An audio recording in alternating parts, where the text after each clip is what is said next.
वाशिम जिल्ह्यातील 25 कृषी सेवा केंद्रांचे परवाने कायमस्वरूपी रद्द करण्यात आले। परवान्याचं विशिष्ट मुदतीत नूतनीकरण न करणं, परवाना असूनही व्यवसाय न करणं आणि मासिक प्रगती अहवाल वेळच्या वेळी न सादर करणं या कारणांवरून जिल्हा परिषदेचे कृषी विकास अधिकारी चंद्रकांत सूर्यवंशी यांनी ही कारवाई केली आहे। कृषी विकास अधिकाऱ्यांनी खरीप हंगामाच्या पार्श्वभूमीवर जिल्ह्यातील कृषी सेवा केंद्राच्या मागील 2 दिवसात केलेल्या तपासणीत काही कृषी सेवा केंद्र परवाना असताना तरी प्रत्यक्षात व्यवसाय करत नसल्याचं, काहींनी परवान्याचं मुदतीत नूतनीकरण केलं नसल्याचं आढळून आलं, तर काही कृषी केंद्र मासिक व्यवसायाचा अहवाल पाठवत नसल्याचं त्यांच्या निदर्शनाला आधीच आलं होतं। त्यानुसार परवाने कायमस्वरूपी रद्द केलेल्या कृषी सेवा केंद्रांमध्ये वाशिम तालुक्यातील उर्वरित जिल्हाभरही मोहीम राबवण्यात येणार असल्याचं अधिकाऱ्यांनी सांगितलंय।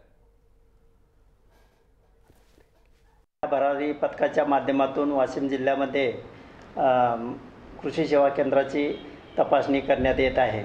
यामध्ये वाशिम जिल्ह्यामध्ये 25 कृषी सेवा केंद्राची कायमपणे परवाने रद्द करण्यात आलेले आहेत। यामध्ये जे परवाने रद्द केलेले आहेत यामध्ये परवान्याचे नूतनीकरण न करणे, व्यवसाय न करणे आणि त्या संबंधीचा विक्रीचा अहवाल न देणे, या तिन्ही कारणास्तव हे 25 जे परवाने आहेत ते कायमस्वरूपी रद्द करण्यात आलेले आहेत।